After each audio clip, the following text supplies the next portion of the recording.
Why do we crave what we fear? Why are we drawn to desires we're ashamed to admit? There's a part of your psyche you've been trained to ignore, and it's quietly shaping your relationships, fantasies, and self-worth. Today, we uncover the truth about your sexual shadow and why embracing it is the key to your inner freedom. The human psyche, in its full complexity, contains both the light of consciousness and the darkness of the unconscious. In that darkness lies what is known as the shadow, the hidden aspects of ourselves that we deny, reject, or are unaware of. The shadow is not inherently evil or corrupt. Rather, it is composed of the parts of us that the conscious ego refuses to acknowledge. These parts may include anger, envy, weakness, and perhaps most intensely, our sexuality. Particularly in the modern world, shaped by centuries of religious dogma, moral frameworks, and cultural taboos, sexual energy has often been cast into this hidden realm, leading to repression. Sexual repression is not merely about abstaining from sexual behavior. It's a psychological phenomenon that occurs when we are taught, explicitly or implicitly, that our sexual thoughts, feelings, and instincts are shameful, dangerous, or unworthy. From early childhood, we absorb messages from parents, schools, religious institutions, and media that certain desires are not to be expressed or even felt. We learn, for example, that arousal is dirty, that masturbation is sinful, that attraction to certain types of people is unnatural, or that erotic curiosity must be kept secret. Over time, these teachings create a deep split within the individual. On the surface, one may appear moral, composed, or virtuous, but beneath lies a tumult of unacknowledged desire, shame, and confusion. This split is dangerous not because of sexuality itself, but because of the effects of repression. What is repressed does not disappear. It festers. It begins to emerge in disguised and distorted forms: compulsions, fixations, fetishes, or outbursts that feel beyond one's control. A person who has never consciously confronted their sexual shadow may find themselves addicted to pornography, engaging in self-sabotaging relationships, or feeling a persistent sense of guilt and inadequacy without knowing why. The repression of sexual energy is like pressing down a spring. The more force applied, the more violently it rebounds when released. In this dynamic, sexuality becomes something alien and threatening, rather than a natural and meaningful part of human existence.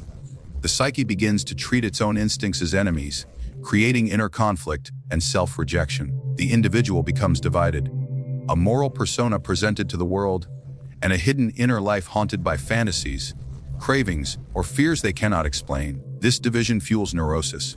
It may manifest as anxiety, depression, or dissociation.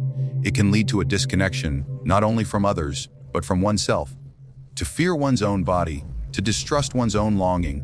This is a deeply damaging experience that prevents psychological wholeness. What makes this even more complex is that the sexual shadow is not always dark in the sense of being harmful or immoral. Sometimes it contains positive energies, confidence, passion, creativity, intimacy, that have been buried alongside the taboo. Sexuality is not only about physical pleasure, it is an expression of vitality, life force, and connection. When a person represses their sexuality, they may also repress their ability to feel alive, to take risks, to love, to create, or to assert themselves in the world. In this way, the shadow does not only carry the parts of us we fear, it also holds the parts of us we need. Many individuals suffer in silence because they believe their desires make them bad. But more often than not, what they call perversion is simply the result of natural urges being forced into unnatural containers. The mind twists what it cannot accept. Desires that could be integrated with honesty and care become exaggerated or obsessive when banished to the unconscious. The more one tries to destroy these feelings, the more power they gain. This mechanism is not limited to individual psychology. On a collective level, entire societies participate in shadow repression. Cultures that enforce rigid moral codes often produce undercurrents of secret sexual pathology. From hidden abuse to double lives, from puritanical preaching to scandalous behavior. The more a culture demonizes sexuality, the more it invites its shadow to erupt in uncontrollable ways. This is not a flaw of the individual, but a reflection of a much larger psychological imbalance. The real danger lies not in the existence of sexual instincts, in the refusal to engage with them consciously. To deny the shadow is to deny responsibility. When we pretend the shadow does not exist, moves in darkness, beyond our control. But when we bring it into awareness, not to act on every impulse, but to understand and accept its presence, we begin the process of integration. Only through this confrontation with the shadow can the individual reclaim agency over their own inner world. But such a confrontation requires courage, honesty, and the willingness to step beyond the boundaries of what society has told us we are allowed to feel. Desire, in its raw and primal form, is not only a biological instinct but a mirror of the unconscious. It reveals not just what we want, but what we lack, what we disown, and what we cannot articulate. When this desire is not examined, not understood, and not made conscious, it becomes a powerful vehicle for projection. Projection is one of the most subtle and pervasive psychological mechanisms. It is the process by which we unconsciously attribute our own unacceptable or unrecognized traits, feelings, and desires to another person. In the realm of sexuality, projection becomes particularly potent, often driving the most intense attractions and aversions without the individual having the faintest idea why. At its core, projection serves a psychological function. It allows the ego to maintain its sense of purity and coherence by displacing its contradictions onto something external. The more one is disconnected from their own sexual shadow, the more likely they are to see it in others. For instance, a man who has repressed his vulnerability or passive sexual longing may find himself obsessively attracted to dominant or assertive women. A woman who has buried her own aggression or sexual curiosity may feel an uncontrollable magnetism toward men who embody danger or taboo. In both cases, the attraction is not only toward the other, but toward the disowned part of the self that the other appears to embody. Desire, then, is rarely just about another person. It is about what that person awakens in us. What they reflect back that we have lost touch within ourselves. And because the sexual shadow is so deeply buried in shame and fear, the projections it creates are especially charged. This is why erotic love can feel so intoxicating and also so destabilizing. It is not simply a connection between two people, it is an encounter between the conscious mind and the unconscious shadow, disguised as romance, fantasy, or infatuation. This dynamic also explains why people often fall in love with the wrong person. Someone who wounds them, disrespects them, or mirrors their deepest unresolved conflicts. It's not that the person is consciously choosing suffering, but that their unconscious is seeking integration. The shadow longs to be seen, and it will find its way into consciousness, even if it must come through painful or confusing experiences. In this way, projection becomes a path towards psychological growth, but only if one is willing to reflect on what it reveals. Without reflection, projection leads to illusion, dependency, and disillusionment. Sexual disgust, like attraction, can also be a form of projection. What repels us often contains a piece of ourselves we refuse to accept. A person raised in a rigid moral environment may experience a visceral rejection of non-normative expressions of sexuality, not because those expressions are inherently wrong, but because they threaten the fragile structure of the ego. That structure depends on denying the presence of similar impulses within the self. In this sense, moral outrage can mask unconscious identification. The more vehemently one condemns the sexuality of others, the more likely they are at war with their own. The social landscape is saturated with these projections. We idolize celebrities, eroticize power figures, demonize those who express what we cannot, and fall into patterns of desire that we do not fully understand. Marketing industries, pornography, and even religious institutions exploit projection, shaping fantasies, controlling behavior, and reinforcing the split between appearance and reality. The individual becomes a puppet to unacknowledged inner forces, constantly searching outside for what they have not found within. And yet, projection is not evil, it is an invitation. Every time we feel an irrational pull or repulsion, we are being given a clue to what lies unresolved within us. Understanding projection does not mean that all desire is illusory or misguided. On the contrary, it allows desire to be seen more clearly. When a person becomes aware of what they are projecting, they begin to retrieve those qualities from the other and integrate them into their own identity. The lover is no longer a fantasy figure, but a mirror. The relationship becomes a space not just for pleasure, but for truth. In this light, even heartbreak carries meaning. It marks the collapse of a projection and the opportunity to reclaim what was lost. This inner work requires deep honesty. It demands that we look beyond the surface of our attractions, beyond the stories we tell ourselves about love and lust. What is it about this person that captivates me? What am I seeking through them that I cannot find in myself? What part of me have I buried that now cries out for recognition through this connection? These are not questions of judgment, but of illumination. Through them, the individual begins to dismantle the unconscious patterns that govern their relationships and reclaim the freedom to choose not only their partners, but their own psychological wholeness. In the end, projection in the realm of sexual desire is not something to be eradicated, but something to be understood. It is a teacher, albeit a deceptive one, and it leads us, through confusion, through obsession, through loss, to the deepest truths of our inner world. The journey towards psychological wholeness is not a matter of perfection, nor is it about becoming something new. It is about reclaiming what was lost, forgotten, or rejected. The human psyche at its foundation longs for unity. This unity cannot be found by clinging only to what is considered acceptable or admirable. True wholeness requires confronting, accepting, and integrating every part of oneself, including the sexual shadow. Integration begins with awareness.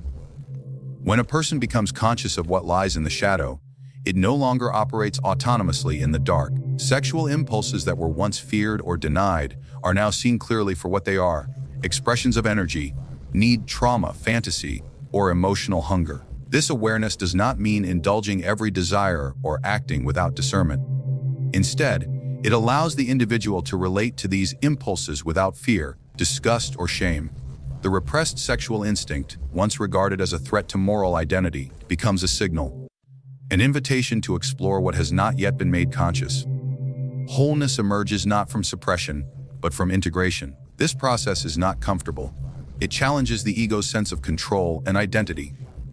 The ego wants to believe it is in charge, that it is rational, virtuous, and in possession of all truth.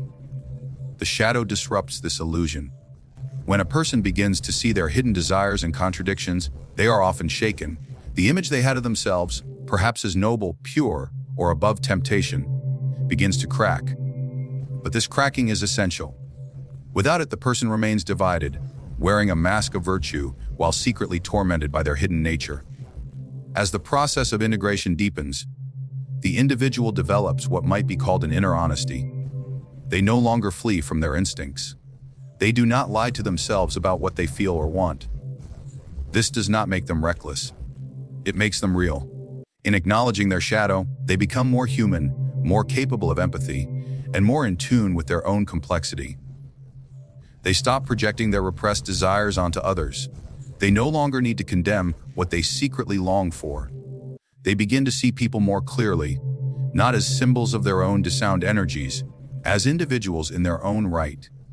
The integration of the sexual shadow also brings with it a renewed sense of vitality. Sexual energy is not merely about the act of sex, it is life force.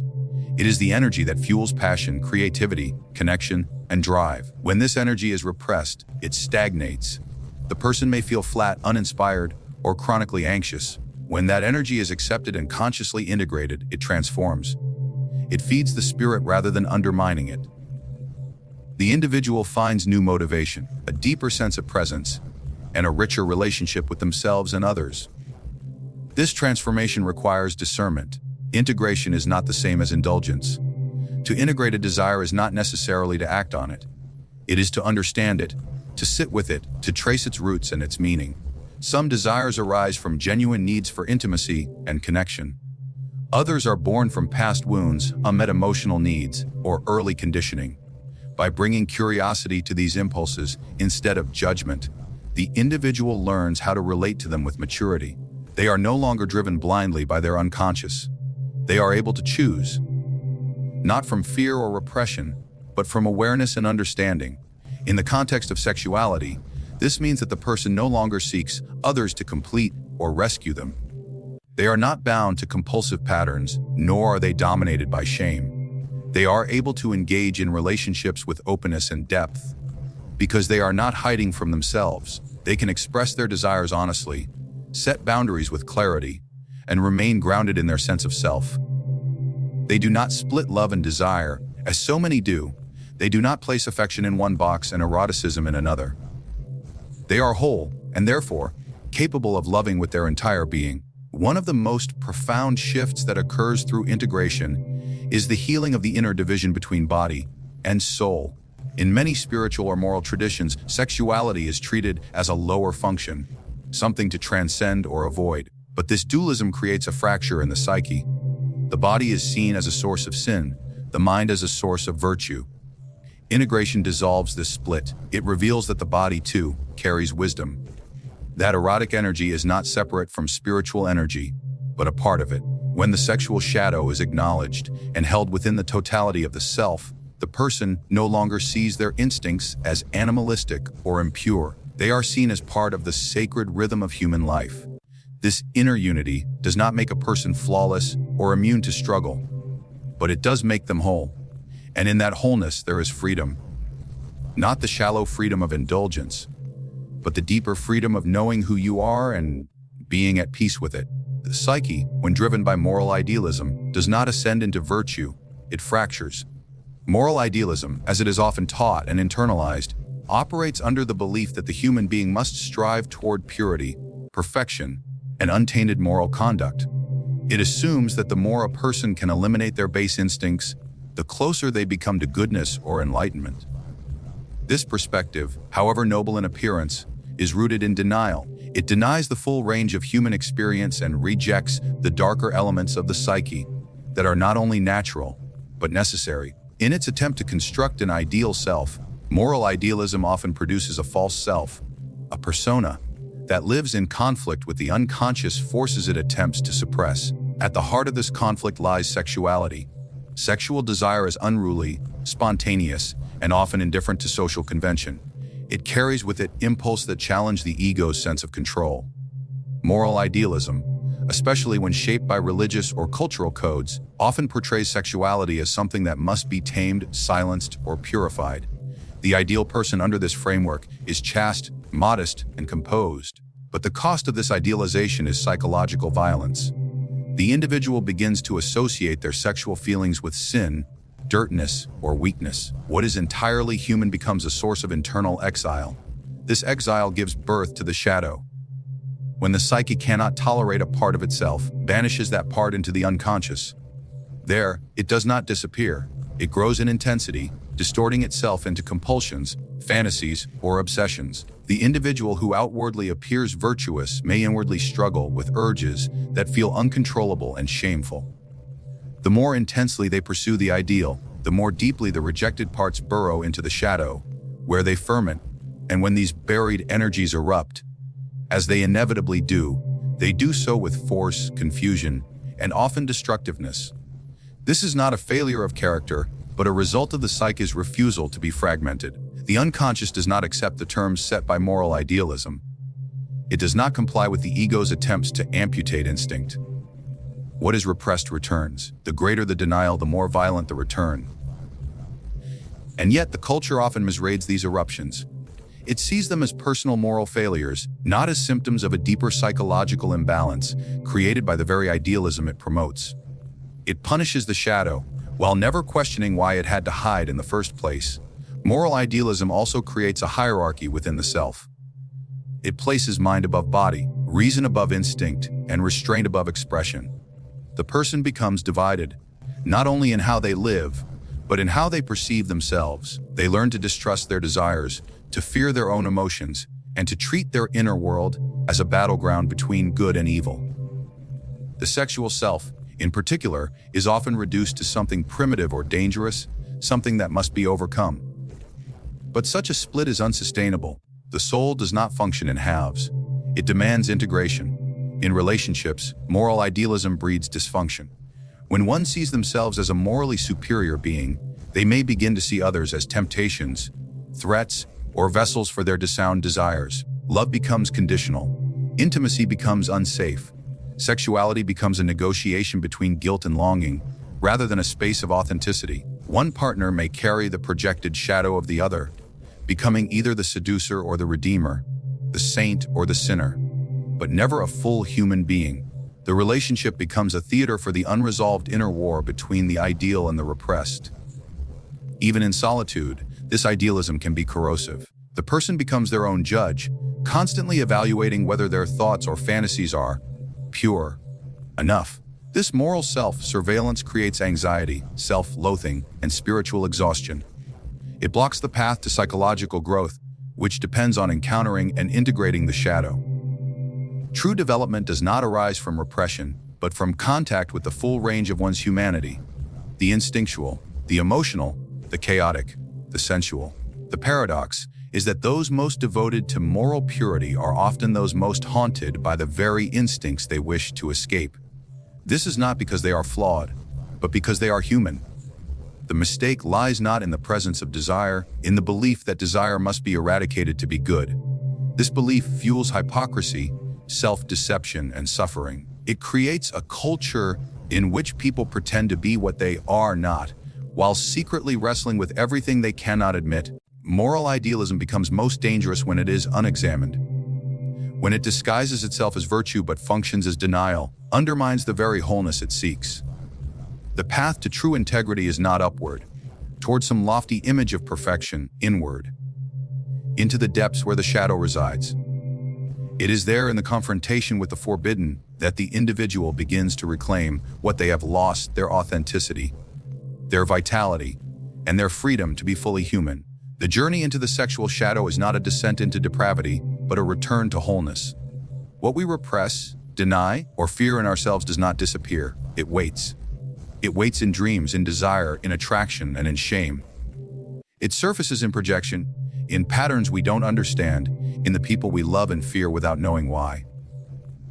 The truth is not that we are impure because we desire, but that we become divided when we lie to ourselves about what that desire means.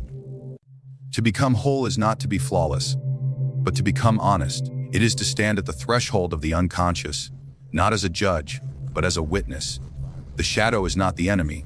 The refusal to face it is. When we repress sexuality, when we mask it in moral idealism, when we exile it as something beneath our better nature, we lose access not only to intimacy and authenticity, but to the energy that fuels our aliveness. The self is not a fixed construct. It is a living tension between opposites, between light and dark, instinct and reason, chaos and order. To integrate the sexual shadow is not to become licentious or unbound, but to reclaim the parts of ourselves that have been buried in silence. It is to meet ourselves without illusion, raw, real, and without shame. In the end, this is not a path for the timid. It asks you to break the mirror of the persona, to stop pretending, to see desire not as sin, but as signal. If you are willing to look at what you have avoided, to feel what you have feared, you will find that what waits in the shadow is not something evil. It is something human. And it has been waiting to be seen.